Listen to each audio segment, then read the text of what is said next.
आदरणीय महोदय, बच्चों और विकलांगों की सेवा करने वालों का सम्मान करने के लिए मुझे आज यहाँ आकर बहुत प्रसन्नता हो रही है। मैं पुरस्कार जीतने वालों को उनकी निस्वार्थ सेवा और लगन से बच्चों और विकलांगों के कल्याण के प्रति की गई कोशिशों के लिए अपनी ओर से हार्दिक बधाई देता हूँ। इस बात पर जोर देने की ज़रूरत नहीं कि हमारे जैसे बड़े देश में जहाँ लाखों बच्चे और विकलांग हैं, समाज के इस वर्ग के कल्याण के लिए केवल सरकार द्वारा किए गए प्रयत्न ही काफ़ी नहीं होंगे। यह बहुत ज़रूरी है कि पूरे समाज को देश की कोशिशों में पूरा भाग लेना चाहिए। यह दान के तौर पर नहीं किया जाना चाहिए, बल्कि इसलिए कि यह हमारी जिम्मेदारी है कि आज के बच्चे अपनी शारीरिक कमजोरियों के बावजूद कल के जिम्मेदार नागरिक बन सकें। इस संबंध में स्वयंसेवी संस्थाओं द्वारा निष्ठापूर्वक किए जा रहे काम की सराहना करनी होगी। यह सभी जानते हैं कि हमारा देश बच्चों के कल्याण में पूरी दिलचस्पी ले रहा है। वास्तव में उनके कल्याण की जिम्मेदारी को हमारे संविधान में विशेष स्थान दिया गया है। भारत उन थोड़े से देशों में से है जिन्होंने बच्चों के लिए समुचित राष्ट्रीय नीति अपनाई है।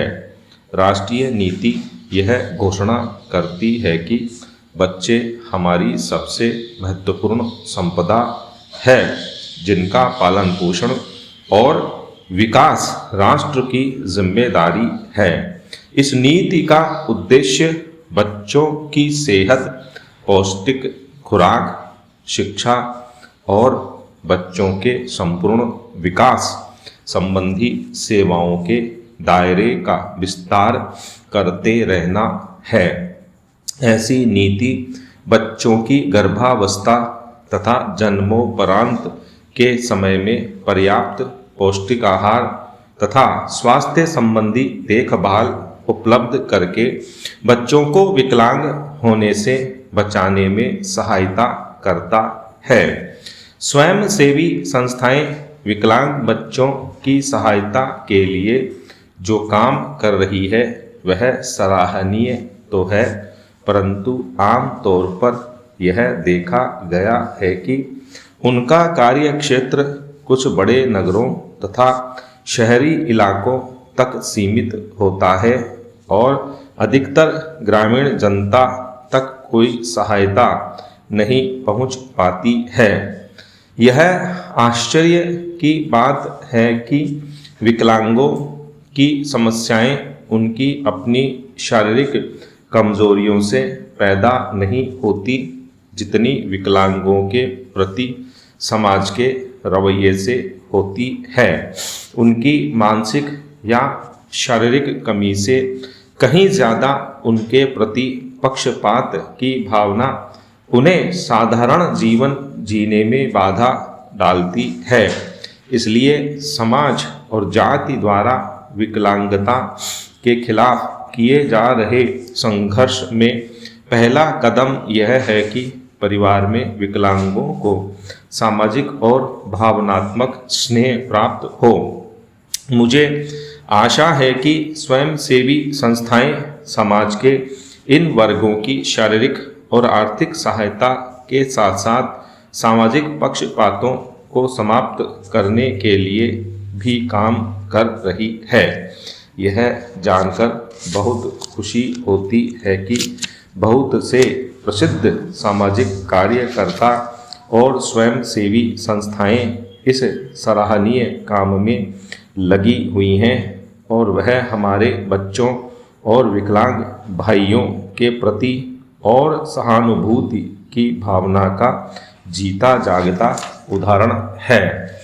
आदरणीय महोदय, मैं उम्मीद करता हूँ कि ये राष्ट्रीय पुरस्कार दूसरे लोगों को भी उनका अनुकरण करने की प्रेरणा देंगे तथा हमारे और अधिक देशवासी बच्चों और विकलांगों की सहायता के लिए आएंगे। बच्चों तथा विकलांगों और अपंगों के पालन पोषण की जिम्मेवारी वास्तव में खुद माँ बाप के कंधों पर होती है, परंतु कभी कभी और कहीं कहीं ऐसा भी देखने में आता है कि माँ बाप अपने फर्ज को नहीं समझते और अपने बच्चों की उपेक्षा करते हैं। तो ऐसा गलत काम करने वालों को सज़ा देने का कोई कानून नहीं है।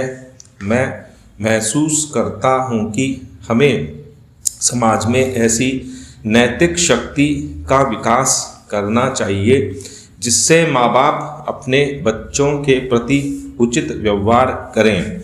अगर माँ बाप ही अपने कर्तव्य का पालन करना छोड़ देंगे तो बच्चों को माता पिता का प्यार कहाँ से मिलेगा। सरकार और स्वयंसेवी संस्थाओं की कोशिशों का महत्व तो माता पिता के कर्तव्य के बाद आता है और केवल बच्चों को अच्छे नागरिक बनाने के प्रयत्नों में माता पिता की सहायता मात्र होता है।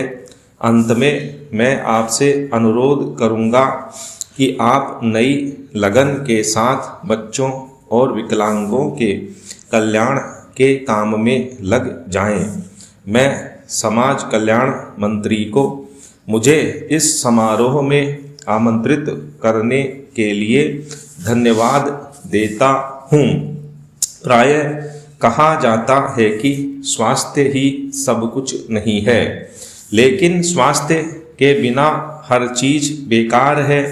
जब तक लोगों के स्वास्थ्य के दर्जे में सुधार न हो तब तक सामाजिक आर्थिक विकास नहीं हो सकता और न ही आत्मिक विकास ही संभव है। इस उद्देश्य को लेकर सरकार ने लोगों के स्वास्थ्य में सुधार लाने के लिए कई उपाय किए हैं। इनमें पीने का शुद्ध जल, सफाई, पौष्टिक आहार और मकान की सुविधाएं मुहैया कराना भी शामिल है। कुछ एक मुख्य स्रोतों में विकास के लिए सरकार ने संशोधित 20 सूत्री कार्यक्रम को भी अपनाया है। चिकित्सा, सार्वजनिक स्वास्थ्य और परिवार कल्याण के क्षेत्र में खास लक्ष्यों को हासिल करने के लिए अनेक केंद्रीय तथा राज्य स्वास्थ्य कार्यक्रम लागू किए जा रहे हैं।